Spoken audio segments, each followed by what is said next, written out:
Hello, welcome to week 4 of album notes, and also the first week of this iteration of album notes. Hi Jennifer. Hi Mom. Hi Dad. Is everyone in my house just watching different streams? Anyway, hey guys, thanks so much for joining me for this. I honestly am kind of nervous. Songwriting's a really like intimate thing, and so one of the things I love about this album and one of the things I hate about this album is that it is some of the most vulnerable stuff I've ever written. And so because of the fact that distribution got messed up, which we'll talk about that later, I was trying to figure out a way to keep momentum going, because I felt like I tried really hard to like make like a lot of like momentum and build up people's excitement so that the release would be good. That's one of the things to do as an independent artist. But one of the things that I found is once that got derailed, I wanted to make sure that momentum stayed. And so actually I was talking to my friend Ashley, and she had just said, why don't you do lives and like play the song and go more in depth into the lyrics and the writing. And so that's what I decided to do. And so the first one on the album is called Entertain. And this one, funny enough, is actually the last song that I wrote. I literally wrote it less than a week before I recorded the album. And it actually came from a conversation I had with a friend. As you all know, we've been living in a very strange world with quarantine specifically is what this came out of. And early on in quarantine, I wrote a song called Learn to Love Myself, which is also on the album. But I found that like the more I don't know if you guys experienced this, but like the more I sat with myself, the more I like had to process stuff that I wasn't processing and feel things that I didn't want to feel. And so anyway, one of the things that I've tried to do during quarantine is just check in on my people and check in on my friends and make sure that my friendships are still strong. And I was talking to a friend from Portland. Her name's Kayla, and I actually just texted her before this, and I was like, can I share this text exchange? And she gave me permission, but I just had asked her, like, hey, Kayla, like, how are you doing? She runs social media for a sports team out in Portland, and you know, thank God for our social media friends and runners, because I don't think any of our businesses would still be running without them. But anyway, I just checked in and said, hey, how are you doing? And she said, this is what I told a friend this morning. I'm reading the text from my computer. She said, in the grand scheme of things, doing just fine, but definitely weird. Everything is just so weird. Like, I'm not bad, but I'm not good either. I just want normal life again. And I just said, yeah, I get that. It's very relatable. I had a social distance meeting, which if you haven't had those yet, get ready. I had a social distance meeting at the office and hated it, but it feels so different, but you put it perfectly. And she said, I feel like this is just how everyone feels right now. Nothing is bad or ruined, but it's all weird and I don't like it. And so anyway, I just was thinking about that idea later that day, I think. And I came up with this little ditty. It never made it in, but this is what started it. So it's, I'm not good, I'm not bad, I don't know how to feel, 'cause suddenly reality doesn't feel too real. So like that's the first thing that came to my mind, literally from her text. I'm not good, I'm not bad, I just don't know how to feel. And I think a lot of us can relate to that right now in this season. And well, at least what we just came through with quarantine and being stuck in our homes. And so I wrote that lyric, and I really wanted to like go that way. But then I ended up at the church that I work at. I ended up in the auditorium that I'm normally in on Sundays. And something that a lot of you might not know about me is I literally have not, I cannot remember the last time that I had 2 weekends off stage, let alone 2 months or 3 months. And so I was in that auditorium, and there's a baby grand dinner. I just sat down and I was playing and kind of playing through the I'm not good, I'm not bad, I don't know how to feel. And then I realized, like, sitting in that auditorium, I just had this thought of, like, in the same way that venues and in the same way that, like, concert halls are, like, closed down and they're empty, that's how I feel in this moment. And there's been several times in my life where I've realized that my identity is so tightly wrapped around who I am as a musician, or how good I sing, or how good I play. In college, I went on a choir tour to Ireland, and I was in like the small group for that, and I had a solo, and it was like this really cool, like folky, like, I am a poor wayfaring stranger, and like I was in that, and that was my solo, and to think about singing that in cathedrals, like, not gonna lie, I was like, yes, this is gonna be awesome. People are gonna love me, right? Like, that's like every entertainer goes through that. But anyway, I ended up getting laryngitis the week before we left for Ireland, and I couldn't sing on the tour. And I remember sitting up in the balcony watching my friends perform, being so proud of them. And a guy that was sitting in the audience started asking me all these questions about where we're from, and like what we were doing, like what we believe, what our purpose was in Ireland. And I realized in that moment that like, that was one of the first moments where I was like, my identity, my worth doesn't come from who I am as an artist, or how good I sing, or how good I play. So anyway, coming back to quarantine 2020, it was several weeks of just, being okay with being at home and like living that. And then like I realized like I haven't sung in a long time. Like I haven't even played in my home. And I had to then figure out, like, if I'm not performing for people, like, if I'm not in some ways putting on that performer face, and, like, I can't hide behind anything, like, who am I? And, like, am I okay with who I am?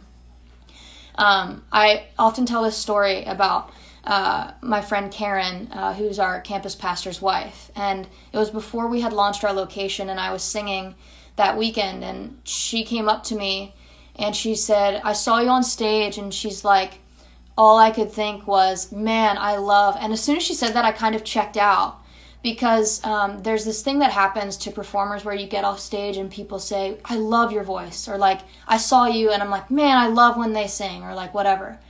But Karen simply just said, when you got on stage, I just thought, man, I love her. And that like wrecked me. Like, I'm used to getting I love your voices. I'm used to getting, and that's not like a pride thing. Like, that's just reality of like when you're performing and you get off stage, people like to say nice things. And they say, I love your voice, or I love your performance, or I love your stage presence. But it's a totally other thing to me to say I love you. And so anyway, as I started, and I was sitting in that empty auditorium where there's normally 200 or 300 people, and I just thought, like in the same way that this auditorium is empty, like I feel empty because I'm so out of touch with who I am. And so out of that came the line, because concert halls and venues aren't the only thing that's changed. And that was kind of a little bit deviated off of the emptiness thing, but the final line wraps it, and actually this is the first phrase, because concert halls and venues aren't the only thing that's changed. Who am I when there's no one to entertain? And man, that line, I don't know where that came from other than like God himself. There are moments when I'm songwriting that are transcendent, because I'm not smart enough or witty enough, or like I'm not good enough to write that just in me, because I don't know songwriting. I just process by writing. And so then I started to think about, okay, if that's going to be the line, which I knew immediately after I wrote it that was the line, that I had to build a song around it. And so the chorus, in songwriting, the chorus has to be a really tight, like it has to be your main point. It's repeated the most in a song. And so one of the things that I've worked through in therapy with my therapist is, because of like history of abuse and stuff in my past, which we talk about in other songs, I lost my voice. I was afraid to talk and speak up. And one of the abuses that I had suffered, I hadn't told anyone for 10 years. And so for 10 years I was silent. And my therapist was like, it's pretty interesting that as a singer, you had your voice taken from you. And so one of the things I started thinking about was, the idea of my voice. And the line, I haven't heard my voice in way too long, I don't know or I can't find the words to say. Like, that's a play on, yes, like I haven't sung in a while, I haven't heard myself sing in a while, but also like I had been expressing myself through music for so long and not necessarily like expressing myself as a human. I don't know what to say to myself, and I'm stuck in a house by myself or with other people, and so I can't find the words to say because I don't know myself. And the first line, like, that's like one that like I think everyone uses, like when the music fades away. And so anyway, that's how the chorus came together, and so it sounds like this. I don't know who I am supposed to be when the music fades away. I haven't heard my voice in way too long, I can't find the words to say. 'Cause concert halls and venues aren't the only thing that's changed. Who am I when there's no one to entertain? And then after that, I was playing at the piano, believe it or not. I almost write all of my songs on piano first and then transition them to guitar if I need to. And so I was playing that, and then one of the things I just do, I did this ever since college, is when I'm stressed, I just go play piano. And so I was just sitting there in this empty auditorium playing piano, and I just came up with this line, a simple like melodic, moment in between.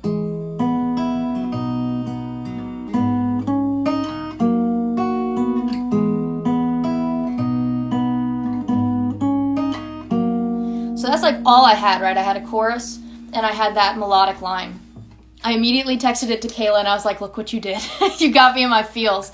And I posted it to Twitter, and I think I posted it to Instagram, and it was overwhelming, the amount of people that were like, I feel that, and the amount of like musician friends of mine that were like, ouch. Like someone commented, ouch. And so I ended up, so the chorus and that interlude, when I wrote that in that auditorium, it was maybe like 30 minutes. It was fairly quick. And I walked out of it like, that's the best thing I've ever written. Then I came home, and the next day or 2 days later or whatever, I was sitting in my room and kind of just putting out some thoughts. So one of the ones, I've deleted a lot of them because, but one of them was a time to stick together, but we're all tragically alone. Like the idea of like, we're all together in this, but we're all alone as well. Quarantine's like weird like that. I've never seen people more united, and we see, people applauding healthcare workers, and we saw like neighbors like getting closer, but like, so we saw that guy in New York like start dating a girl like from another rooftop. Like, we just saw a lot of really cool ways of people connecting, but we were all alone. And so anyway, from that idea then kind of came the verses of like, okay, like how are we actually communicating to each other? Like how is the world different? What are we experiencing right now? So I thought back to like the beginning of the quarantine videos, and I was like, what was I doing when I had the idea to do that? Like, what was I doing at the beginning of quarantine? And I was scrolling through Twitter. I was literally scrolling through Twitter when the news broke of the NBA player that contracted COVID, and everyone was like, oh, this is happening now. So I was like, what if I actually just recounted what I was doing? And so the first verse is just was scrolling through Twitter when the world ceased to spin. Like, I thought of that old song, like, where were you when the world stopped turning? Granted, like, very different circumstances, but the idea of like everything stopped in an instant. Like, where was I? What was I doing? And then was talking about through the endless month of March, we knew we'd never be the same again. Like, we all quickly realized that the world was shutting down, and the world as we knew it was drastically changing. And then I wanted to play into the idea of what I've said a couple times now, which is the world quickly realized we were trapped in our homes. Like, we knew that we were stuck in our homes, but my problem was that I was stuck in my mind too. I think I had tweeted like really early on or something like that about like, I'm not necessarily upset that I'm not stressed or like weighed down by the fact that I'm not around other people. I'm stressed and weighed down by the fact that I'm stuck with myself. Because there was so much that I hadn't processed and so much that I had to work through that there was nowhere to hide. There was nowhere to run. And so then the turnaround is that it didn't take me long to find that I don't know who I'm supposed to be. So that's how the first verse came into being. And then I was kind of thinking on a larger scale, like what about entertainment has changed? What about friendships has changed? And so I honestly, like, one of the first lines that came for this was playing concerts to sold out cameras in my empty living room. And I've never sold out a venue. Like, this is a little bit of a hyperbole. But the idea of, like, you know, artists who've been selling out arenas and rooms and stuff, like, they're doing Instagram lives. And doing my Instagram lives were so fun and so great, but I was playing to a phone and to, you know, 3 other people that were in the same house as me, but there's a difference. There's a difference playing to a camera. There's a difference talking to you guys right now. I feel like I'm rambling because there's no interaction other than my dad's eyes that comment, but there's a difference between being able to share an experience with people and to give and take. Like, I love playing to smaller venues because I'm able to, like, engage with an audience. But when I'm playing to a phone, like, I can't tell if people are enjoying themselves, if they like what's happening. And so, like, there's, like, this disconnect. So I wanted to, you know, and one of the things that I found early on when I panic bought my Nintendo Switch, which I did at the beginning of quarantine, and then I panic bought a puppy, but I love him. But I was at Target and I went to buy a Nintendo Switch and, like, everything was sold out. Like, cameras were sold out, Nintendo Switches were sold out, like, electronics in general, like, no one had them. And so the idea of, like, sold out venues, sold out, like, cameras were selling out, right? So the idea of, like, playing concerts to sold out cameras in my empty living room. And then, honestly, just having my mind on the puppy, the roaring crowds are replaced by, I've never had a roaring crowd. I would never say that about myself, but it was interesting because, you know, when you live in musician world, you're used to noise. You're used to drums, or you're used to a crowd, or you're used to a stage manager in your ears. You're used to all these noises going on. Then all of a sudden you're stuck and it's quiet. And the only thing that's making noise around my house is my barking dog. And so, like, the idea of, like, normally I would be playing a concert, people would be interacting, it would be loud. Now I'm playing to a camera, and the only noise other than myself is my dog. And in the silence is where you find yourself, right? Like, in the silence, there's this book that I'm reading, and it talks about, like, going into, like, the innermost part of your being, and to do that you have to be silent and you have to be quiet. And so, like, in the silence, in playing to no one, with only my dog, maybe this is where I find where I belong. And so anyway, that's kind of how I wrote the song. And I could go a lot more in depth and talk about the insecurities that musicians have and that I have as a person. Like, I'm honest when, like, I say, like, this album is really, really, really hard, because it's a lot of really hard stuff that I'm afraid that once people hear, they're going to look at me differently or think of me differently or whatever. But that comes from, like, who am I when I don't get to be on a stage? Like, when I don't have something to hide behind, when I don't I always say, like, as an introvert, being an entertainer, like, being on stage is one of the easiest things because I don't actually have to talk to people. It's a one-way conversation. So, like, who am I when that's not a thing? And so that's where this song came from. And I want to play it for you. It's the first one on the album for a reason. One, I think it's the best song I've ever written. And two, it really, that question sets up the rest of the album. Who am I when there's no one to entertain? Who am I? And the following songs cover everything from, like, grief and anxiety, depression, insecurities, a broken relationship, and all of those crazy things. And I could go on and on about, you know, the things that I've had to process. But the album starts with, who am I? And then that's kind of answered in the album.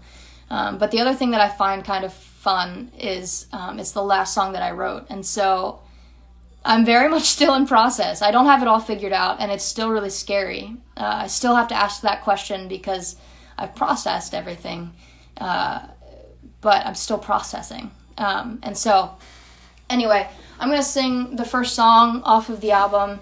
This is Entertain. and I hope you enjoy it.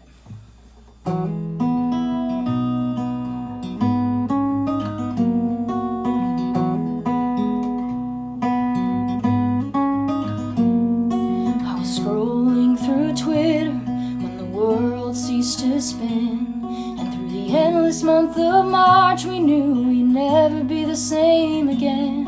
When the world quickly realized we were trapped in our homes and minds, it didn't take me long to find that I don't know who I'm supposed to be when the music fades away. I haven't heard my voice in way too long. I can't find the words to say, 'cause concert halls and venues aren't the only thing that's changed. Who am I when there's no one to entertain?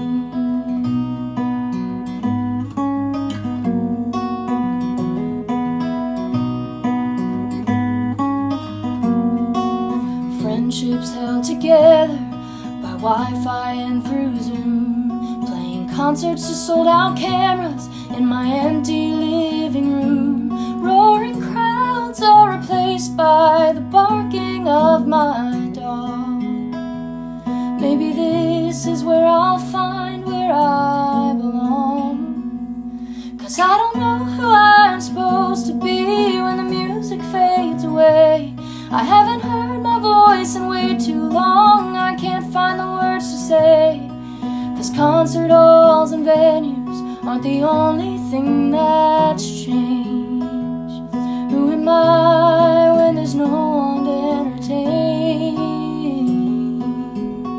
Ooh.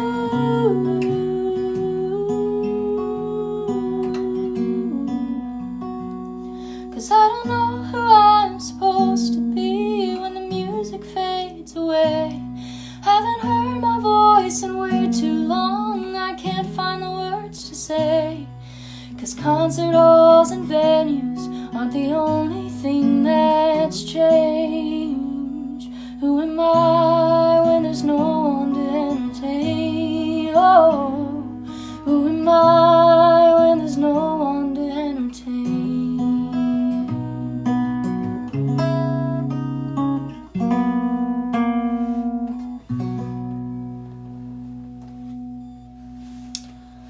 So that's the first song on the album, Entertain. I do want to, there's one more part about the songwriting process, and then I'll let you all get on with your night. It's beautiful outside. A lot of times songwriting is like glorified, but a lot of times it's just spent on rhymezone.com. So like I said, the line playing concerts to sold out cameras in my empty living room was the first thing that came to me. So I actually Googled what rhymes with room. Sometimes you just have to get the words in front of you. And Zoom was one of them. And I was like, man, I need to include the product Zoom in this somehow, because everyone's Zooming for work, friends, trivia nights, whatever. And so I was thinking about like how like what is Zoom's thing in the world right now, and it's literally keeping people together. And I was thinking about like duct tape holding things together really well. And then I was like, wait, friendships are literally being held together right now by Wi-Fi and Zoom. Like my friendships are being held together by those things. And so that's how that line came about, literally rhymezone.com. And so if you think that like songwriting is a lot of times like really like intellectual, sometimes it's not. Sometimes it's just pure luck that you find the rhyme that you're looking for. So anyway, thank you guys so much for joining me for this first one. On Tuesday night, I believe, at 7:30, will be the second song, which is Let You Go. Another deeply personal song, as they all are. But I hope you'll just continue to join me as I take you a little more in depth into how I write the songs and why I wrote the songs. And shout out to Ashley for the idea. Anyway, thank you guys so much, and hopefully I will see you all again on Tuesday. Have a great night.